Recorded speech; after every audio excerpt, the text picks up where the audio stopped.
Hello students. तो आज करेंगे हम Walter approach of dividend policy.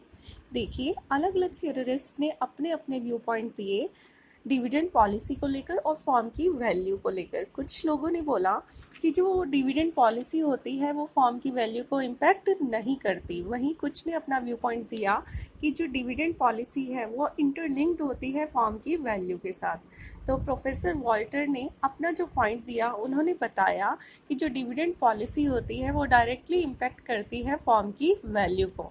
मतलब फॉर्म के पॉइंट ऑफ व्यू से रेलेवेंट होती है डिविडेंड पॉलिसी।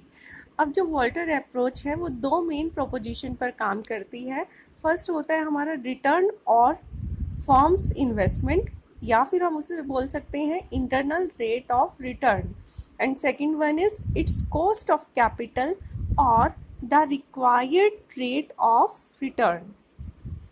ठीक है, तो अब देखिए यहाँ पर इस थ्योरी को समझने के लिए वॉल्टर ने फॉर्म को 3 पार्ट्स में डिवाइड कर दिया।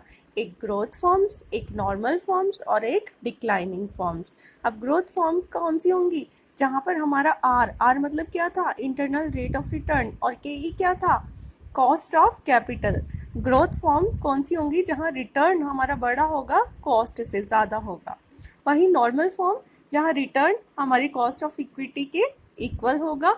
And third one declining form, जहाँ हमारा रिटर्न कम होगा कॉस्ट ऑफ कैपिटल से। अब देखिए, तीनों तरह की फॉर्म के लिए हमारी ऑप्टिमम डिविडेंड पॉलिसी डिफरेंट होती है। देखिए, जब हमारी ग्रोथ फॉर्म की हम बात करते हैं, वहाँ पहला क्या होगा? रिटर्न ज़्यादा होगी कॉस्ट ऑफ इक्विटी से। इसका मतलब क्या होगा कि अगर फॉर्म जो प्रॉफिट है उसे डिस्ट्रीब्यूट ना करके अपने पास रखती है तो फॉर्म को ज़्यादा प्रॉफिट होगा। ग्रोइंग फॉर्म है, फॉर्म के पास बहुत अपॉर्चुनिटी है, तो वहाँ ऑप्टिमम डिविडेंड पॉलिसी क्या होगी? ऑप्टिमम डिविडेंड पॉलिसी होगी 0, शून्य। मतलब फॉर्म बिल्कुल भी अगर अपना प्रॉफिट डिस्ट्रीब्यूट ना करे तो market price of the forms share will be maximum. तो फॉर्म का मार्केट प्राइस क्या होगा? मैक्सिमम होगा।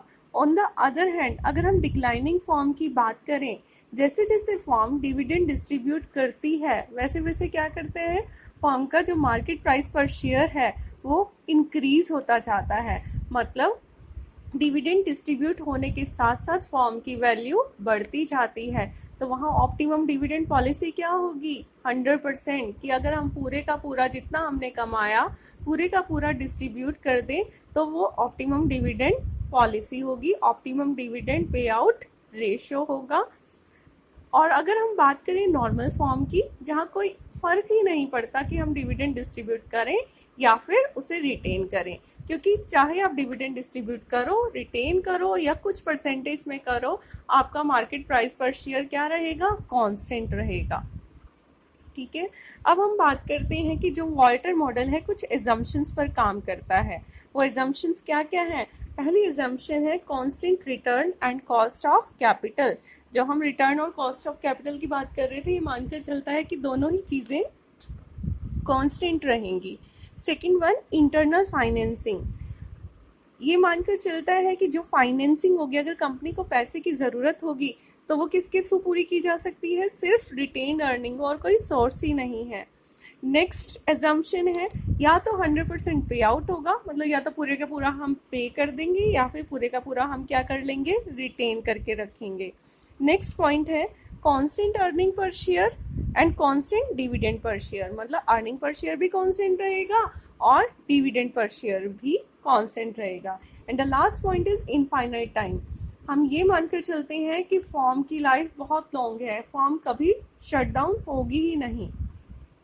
अब देखिए, जो हमारा वॉल्टर अप्रोच है उसका एक फॉर्मूला होता है, P is equal to D plus R divided by K E, bracket में E minus D by K E. P क्या होता है? Prevailing market price of the share, जो मार्केट प्राइस जो कि फॉर्म का है। D is equal to dividend per share, E is equal to earning per share, R is equal to the rate of return on the firm's investment, and K is equal to cost of equity capital और capitalization rate। आइए एक example के through हम अपनी dividend policy का impact देखते हैं। देखिए हमारे पास 3 तरह की फॉर्म है।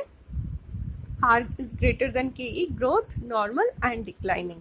आर हमें गिवन है 15%, कॉस्ट ऑफ इक्विटी हमें गिवन है 10%, अर्निंग पर शेयर हमें गिवन है 8 in case of growth form. वहीं पर in case of normal form हमें रिटर्न 10% ही गिवन है और डिक्लाइनिंग फॉर्म के केस में हमें 5%। देखिए फर्स्ट सिनेरियो देखते हैं। पहले हम ग्रोथ फॉर्म पर आते हैं, तो ध्यान इधर ही रखिएगा। जब हमारी डिविडेंड पे आउट रेशियो 0 है, मतलब हम बिल्कुल भी डिविडेंड डिस्ट्रीब्यूट नहीं कर रहे। डिविडेंड कैसे निकालेंगे? जैसे हमारा अर्निंग पर शेयर 8 है, 8 का 0% 0 ही होगा। वैल्यू पुट कर दी फॉर्मूले में, आ गया 120। जब हमारा डिविडेंड पे आउट रेशियो हुआ 25%, किसका?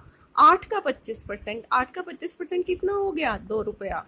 फॉर्मूले में वैल्यू पुट करी 110। देखिए जैसे जैसे हमारी डिविडेंड पे आउट रेशियो बढ़ती जा रही है, वैसे वैसे हमारा मार्केट प्राइस पर शेयर कम होता जा रहा है।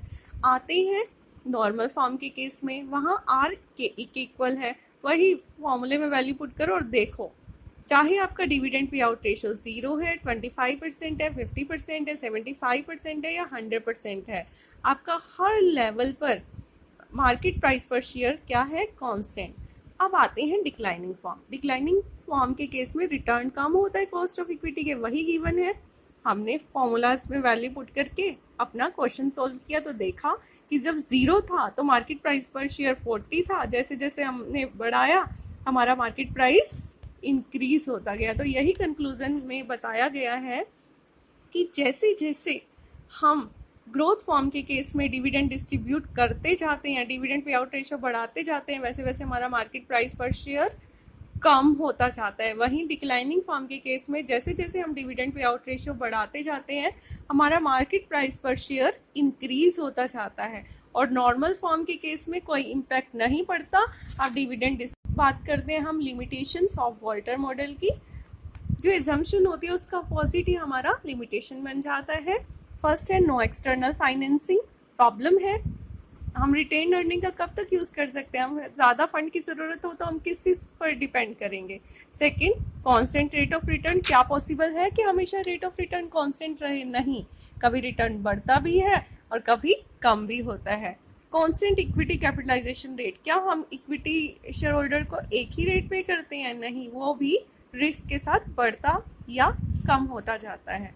तो ये है हमारी वॉल्टर अप्रोच। बने रहिए हमारी क्लासेस के साथ। Thank you so much.